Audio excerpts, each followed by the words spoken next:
Dear 10th standard students, இன்னைக்கு நம்ம என்ன பார்க்க போறோம் அப்படின்னா எக்ஸசைஸ் 4.1ல சம் நம்பர் 2 given பாருங்க. A girl looks the reflection of the top of the lamp post on the mirror. அதாவது ஒரு பொண்ணு என்ன பண்றாங்க அப்படின்னா ஒரு மிரர்ல லேம்ப் போஸ்டோட டாப்போட ரிஃப்ளெக்ஷனை பார்க்குறாங்க. சரிங்களா? இப்போ அந்த மிரர் வந்து எவ்வளோ டிஸ்டன்ஸ்ல இருக்குன்னா 6.6 metre away from the foot of the lamp post. Lamp போஸ்ட்ல இருந்து 6.6 மீட்டர் தூரத்துல இருக்கு. அடுத்து த கேர்ள் அந்த பொண்ணு, ஹூஸ் ஹைட் அந்த பொண்ணோட height 1.25 metre 1.25 metre is standing. அவங்க நிக்கிறாங்க. எங்க நிக்கிறாங்க? 2.5 metre away from the mirror. மிரர்ல இருந்து 2.5 மீட்டர் தள்ளி நிக்கிறாங்க. பாருங்க பிக்சர்ல, இது ஒரு லேம்ப் போஸ்ட். இந்த லேம்ப் போஸ்டோட டாப் இருக்கு இல்லையா, இந்த டாப்போட ரிஃப்ளெக்ஷன் இந்த இடத்துல விழுகுது. இத ஒரு பொண்ணு பாக்குறாங்க. அவங்களோட ஹைட் 1.25 மீட்டர். அவங்க இந்த மிரர்ல இருந்து 2.5 மீட்டர் தள்ளி இருக்காங்க. இந்த லேம்ப் போஸ்டுக்கும் மிரருக்கும் இடையில இருக்க டிஸ்டன்ஸ் 6.6 மீட்டர். அடுத்து இந்த இடத்துல இருக்கு இல்லையா மிரர், இந்த மிரர் என்ன செய்யுது அப்படின்னா மேல வானத்தை பார்த்த மாதிரி வச்சிருக்காங்கன்னு சொல்றாங்க. சம்மு தான் பார்க்கறதுக்கு பெருசு, பட் அதுல இருக்கிற விஷயம் ஈஸியா புரிஞ்சுக்கணும். கேர்ள் இருக்காங்க, லேம்ப் போஸ்ட் இருக்கு. லேம்ப் போஸ்டோட இமேஜ் ரிஃப்ளெக்ஷனை பார்க்குறாங்க, மிரர்ல பார்க்குறாங்க. ஸோ இவங்களுக்கு இடையில இருக்கக்கூடிய டிஸ்டன்ஸ் கொடுத்துருக்காங்க, அந்த பொண்ணோட ஹைட் கொடுத்துட்டாங்க. இப்போ நீங்கள் இந்த லேம்ப் போஸ்டோட ஹைட்டை கண்டுபிடிக்கணும், அவ்வளோதான். ஏபிங்கிறது என்னது? லேம்ப் போஸ்டோட ஹைட்டா?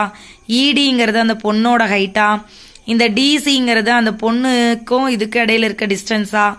பிசிங்கிறது பொண்ணுக்கும் மிரருக்குமான டிஸ்டன்ஸ், சாரி லேம்ப் போஸ்டுக்கும் மிரருக்குமான டிஸ்டன்ஸா? சின்ற இடத்துல தான் என்ன இருக்கு? மிரர் இருக்கு. அதை தான் இங்கே மென்ஷன் பண்ணியிருக்கோம். AB be the height of the lamp post, DE be the height of the girl, C be the position of the mirror. இப்ப பாருங்க, இங்க நம்ம தரையில நிக்கிறோம் அப்படின்னா 90 டிகிரியில தானே நிப்போம். ஸோ இந்த இடம் 90 டிகிரியா? அதே மாதிரி ஒரு போஸ்டர் ஸ்ட்ரைட்டா நிக்க வச்சிருக்கோம் அப்படின்னா அதுவும் கிரவுண்டோட 90 டிகிரியை கிரியேட் பண்ணுமா? அப்ப இங்கேயும் 90 டிகிரியா? ரெண்டு ட்ரையாங்கிள் இருக்கு. ஸோ இங்கேயும் 90 டிகிரி கிரியேட் ஆகுது, இங்கேயும் 90 டிகிரி கிரியேட் ஆகுது. அப்ப இந்த ரெண்டு ஆங்கிள் ஈக்குவல்னு சொல்லிடலாமா? அதனால ரெண்டு ஆங்கிள் ஈக்குவல். அதே மாதிரி பிசிக்ஸ்ல படிச்சிருப்பீங்க, ஒரு பொருள் படுற ஆங்கிளும், அதாவது ஒரு மிரர்ல படுகிற ஆங்கிளும், அதுல விழுகுது இல்லையா அந்த ஆங்கிளும், அது ரிஃப்ளெக்ட் பண்ற ஆங்கிளும் சேம்னு படிச்சிருப்பீங்க இல்லையா? அது போய் விழுகிற ஆங்கிளும் அதுல இருந்து அது ரிஃப்ளெக்ட் ஆகி போற ஆங்கிளும் சேம்னு படிச்சிருப்பீங்க. ஸோ இமேஜ் வந்து, அதாவது ஒரு பொருளோட ரிஃப்ளெக்ஷன் இங்க விழுகுது, அப்ப இது கிரியேட் பண்ற இந்த ஆங்கிளும் இங்க இருந்து பட்டு ரிஃப்ளெக்ட் ஆகுது இல்லையா, இந்த ஆங்கிள் எப்படி இருக்கும்? சேமா இருக்கும். அதனாலதான் இந்த ரெண்டு ஆங்கிள் சேம்னு சொல்றோம். ECD equal to ACB, angle of reflection. சரிங்களா? இப்ப ரெண்டு ஆங்கிள் சேம்னு சொல்லிட்டீங்களா? ரெண்டு ஆங்கிள் சேம்னாவே ஆங்கிள் சிமிலாரிட்டி சொல்லலாமா? By angle similarity. இந்த ரெண்டு ட்ரையாங்கிளும் சிமிலர்னு சொல்லிடலாமா? EDC is similar to ABC. இப்ப ரெண்டு ட்ரையாங்கிள் சிமிலர்ஸ்னா அதோட கரஸ்பாண்டிங் சைட்ஸ் வந்து எப்படி இருக்கும்? ப்ரொபோர்ஷனல் இருக்கும்னு படிச்சிருக்கோமா? அப்ப ED எடுத்தீங்கன்னா இதோட கரஸ்பாண்டிங் சைடு எது? AB. DC எடுத்தீங்கன்னா அதோட கரஸ்பாண்டிங் சைடு எது? BC. அதுதான் இங்க எழுதியிருக்கோம். ED by AB equal to DC by CB. கரெக்டா ட்ரையாங்கிள்ஸோட பொசிஷன் கரெக்டா எழுதணும். இதுல ஒரு ட்ரையாங்கிள் எழுதி மேல எழுதிட்டு அப்புறம் இந்த ட்ரையாங்கிளை கீழே எழுதினீங்க அப்படிலாம் வந்துச்சுன்னா ஆன்சர் தப்பா வந்துடும்.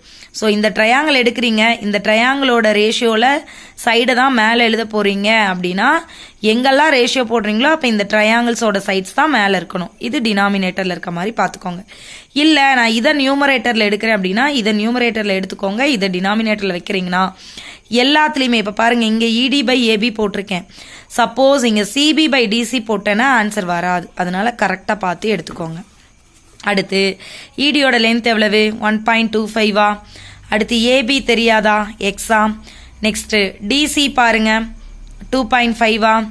பை சிபி பாருங்க 6.6. ஸோ இதெல்லாம் சிம்பிளிஃபை பண்ணீங்க அப்படின்னா உங்களுக்கு ஆன்சர் 3.3 மீட்டர் கிடைக்கும். இதுதான் எதோட ஹைட்டு, இந்த லேம்ப் போஸ்டோட ஹைட். Thank you students.